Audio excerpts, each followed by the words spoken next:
India के middle economy में कुछ गड़बड़ है। ऐसा मैं नहीं कह रहा, ऐसा मारुति सुजुकी का मानना था। कंपनी ने अपने कॉन कॉल्स में बार बार कहा था कि उनका एंट्री सेगमेंट ग्रो नहीं कर रहा, फर्स्ट टाइम बायर्स मिसिंग है और स्मॉल कार सेगमेंट ग्रो नहीं कर रहा है। कंपनी के चेयरमैन आरसी भार्गव ने कुछ समय पहले ये कहा था, To buy a car costing 10 lakh plus, you normally would need to be in this household bracket of 12 lakhs plus.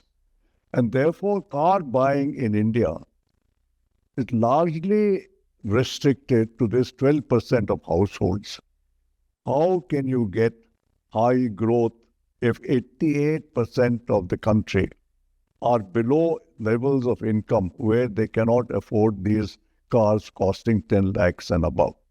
ये कोई रैंट नहीं था, ये इंडिया के इकोनॉमिक कंडीशन का एक फैक्ट है।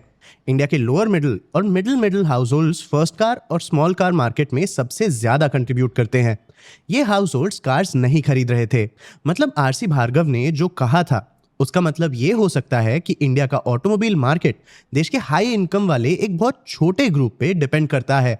कंपनीज के पास कोई लॉन्ग टर्म डिमांड का सोर्स ही नहीं है। देखो दोस्तों, हम कार्स कैसे खरीदते हैं ये हमारी इकोनॉमी के बारे में बहुत कुछ बताता है। फैमिलीज तभी कार खरीदने के लिए तैयार होती हैं जब वो कॉन्फिडेंट हो कि अगले कुछ सालों में कोई बहुत बड़ा फाइनेंशियल इमरजेंसी या चेंज नहीं आने वाला है। एक कार जैसी डेप्रिसिएटिंग एसेट खरीदने के पहले ईएमआई, स्कूल फीस, रेंट और ग्रोसरीज जैसी चीजें स्टेबल होनी चाहिए।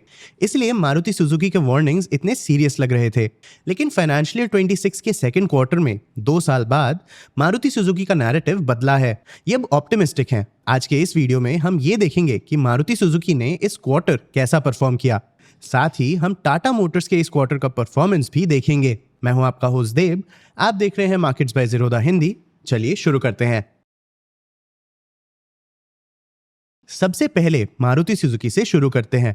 फाइनेंशियल ईयर 26 के सेकंड क्वार्टर में मारुति सुजुकी ने लगभग 40,000 करोड़ रुपीस का रेवेन्यू रिपोर्ट किया। ये एक 13% का ईयर ऑन ईयर इंक्रीज है। लेकिन कंपनी के सेल्स वॉल्यूम्स बस 1.7% बढ़े और 5.51 लाख यूनिट्स तक पहुंचे। तो अगर कंपनी के वॉल्यूम्स बस 1.7% बढ़े तो कंपनी के रेवेन्यू में इतना ग्रोथ कैसे आया? क्योंकि इस क्वार्टर कंपनी ने हाई प्राइस्ड मॉडल सेल किए जिनके रियलाइजेशंस पर कार ज्यादा होते हैं। मतलब कंपनी ने पर कार ज्यादा पैसे कमाए। स्मॉल कार्स में रियलाइजेशन पर कार कम होता है। कंपनी के एक्सपोर्ट्स भी 41% बढ़े और 1.1 लाख कार्स तक पहुंचे। तो कंपनी के रेवेन्यूज तो वॉल्यूम से ज्यादा बढ़े, लेकिन प्रॉफिट सेम स्पीड से नहीं बढ़ पाए। कंपनी का नेट प्रॉफिट 3,293 करोड़ रुपीस था। ये लास्ट ईयर के 3,069 करोड़ रुपीस से बहुत ज्यादा नहीं था। और इस स्लो प्रॉफिट ग्रोथ का कारण क्या था? Higher advertising spend, costlier imported parts और जीएसटी कट का बेनिफिट कस्टमर्स तक पास ऑन करना। लेकिन मारुति सुजुकी के परफॉर्मेंस का इंटरेस्टिंग पार्ट सिर्फ कंपनी के प्रॉफिट एंड लॉस स्टेटमेंट में नहीं था। कंपनी के रिटेल नंबर्स और मैनेजमेंट कॉल का टोन भी कंपनी के शिफ्ट को दिखाता है। फेस्टिव सीजन में मारुति सुजुकी ने लगभग 4 लाख कार्स सेल किए। ये काफी बड़ा नंबर है, लेकिन इस नंबर के ब्रेकडाउन में कुछ शॉकिंग दिखा। लगभग 2.5 लाख कार्स स्मॉल कार्स थे, वो कार जो इंडिया का मिडिल इनकम हाउस होल्ड खरीदता है, जो पिछले 2 सालों से श्रिंक हो रहा था। उस सेगमेंट ने रीसेंट हिस्ट्री का सबसे स्ट्रॉन्ग फेस्टिव सीजन रिकॉर्ड किया। मैनेजमेंट ने कॉन कॉल में कहा कि कंपनी ने इस festive season 4 lakh units retail किए। प्रीवियस ईयर के फेस्टिव सीजन में कंपनी ने 2.11 लाख यूनिट्स रिटेल किए थे। इस फेस्टिव सीजन के 4 लाख यूनिट्स में से लगभग 2.5 लाख यूनिट्स स्मॉल कार्स थे, जो ऑलमोस्ट 100% ग्रो हुए। स्मॉल कार्स में 100% जंप एक बड़ी बात है। ये शिफ्ट मैनेजमेंट के लिए एक बड़ा रिलीफ है। 2 साल से कंपनी कह रही थी कि लोअर एंड में अफोर्डेबिलिटी स्क्वीज हो रही थी। इंडिया के कई लोअर और मिडिल इनकम अर्नर्स ने लंबे टाइम से कार शोरूम्स एंटर तक नहीं किए थे। इस शिफ्ट में जीएसटी कट ने काफी हेल्प किया। सबसे पहले इस कट के कारण एक पॉज आया। कस्टमर्स और डीलर्स क्लैरिटी का इंतजार कर रहे थे।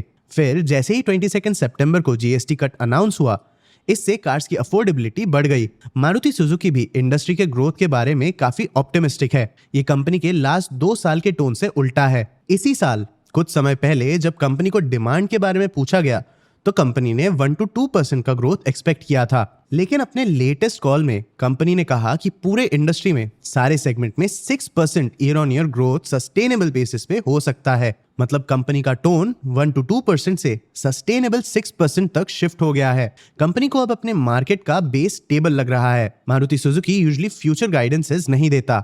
मैनेजमेंट यूजुअली कहती है कि अलग अलग फैक्टर्स के कारण ये प्रेडिक्ट करना मुश्किल है, लेकिन जब एनालिस्ट्स ने प्रॉफिटेबिलिटी के बारे में इस कॉन कॉल में पूछा तो मारुति सुजुकी ने अपना यूजुअल आंसर नहीं दिया। कंपनी ने कहा कि वो 10% ईबिट का टारगेट सेट कर रही है और ये होप कर रही है कि कंपनी इस टारगेट को टाइम पे अचीव कर सके।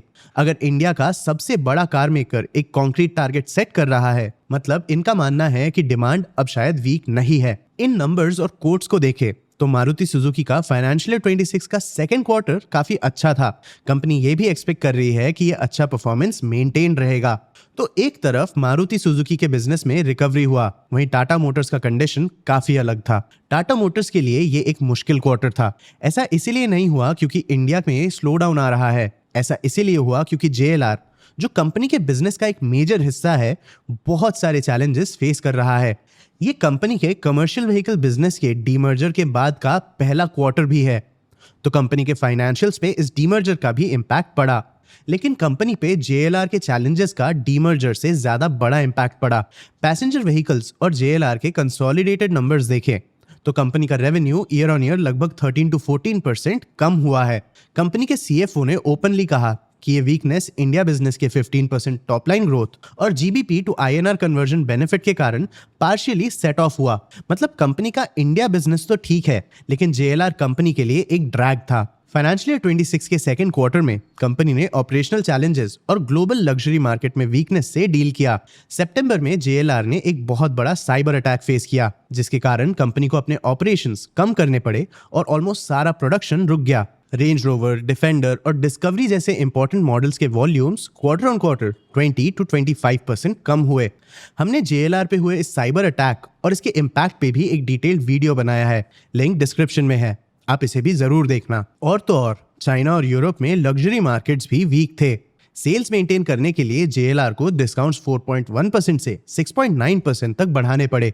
इस डिस्काउंट का आधा इम्पैक्ट सोल्ड कार्स से नहीं आया, बल्कि डीलर इन्वेंट्री से आया, क्योंकि कंपनीज को डिस्काउंट अपफ्रंट रिकॉग्नाइज करना पड़ता है। मतलब इन कार्स से कंपनी ने रेवेन्यू तो जनरेट नहीं किया, पर इनके डिस्काउंट से कंपनी को एक्सपेंसेस बियर करने पड़े।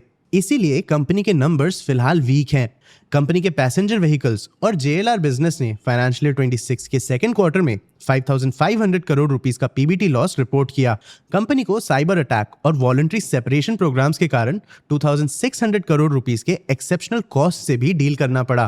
कंपनी का नेट ऑटो डेट भी 20,000 करोड़ रुपीस तक बढ़ गया, क्योंकि JLR को इन शॉक्स को अब्सॉर्ब करना पड़ा। गाइडेंस की बात करें तो कुछ महीने पहले JLR ने कहा था कि कंपनी 5 to 7% EBIT मार्जिन्स और positive free cash flow expect कर रही है। करंट कॉल में कंपनी ने अपना गाइडेंस 0 to 2% के EBIT तक कम कर दिया। कंपनी ने यह भी कहा कि full year free cash flow deeply negative होगा। जब कंपनी को इलेक्ट्रिक रेंज रोवर और नए जैगुआर टाइमलाइंस के बारे में पूछा गया तो कंपनी ने कहा कि वो इस टाइम में इस पे कुछ नहीं कह सकते। फाइनेंशियल ईयर 26 के सेकंड क्वार्टर में हमें ये देखने मिला कि इंडिया का ऑटोमोटिव सेक्टर एक सिंगल स्टोरी नहीं है, ये एक फ्रैगमेंटेड स्टोरी है जिसमें बहुत सारे अलग अलग एलिमेंट्स हैं। मारुति सुजुकी के लिए ये क्वार्टर अच्छा था। इंडिया में कार्स की डिमांड वीकनेस खत्म होती दिख रही है। जो लोग पहले कार्स खरीदने के बारे में अनश्योर थे, GST कट्स के कारण अब वो अपने प्लान्स बदल रहे हैं। स्मॉल कार्स का डिमांड इस शिफ्ट का एक क्लियर सिग्नल है। वहीं टाटा मोटर्स को ग्लोबल मार्केट्स में स्ट्रॉन्ग चैलेंजेस फेस करने पड़े।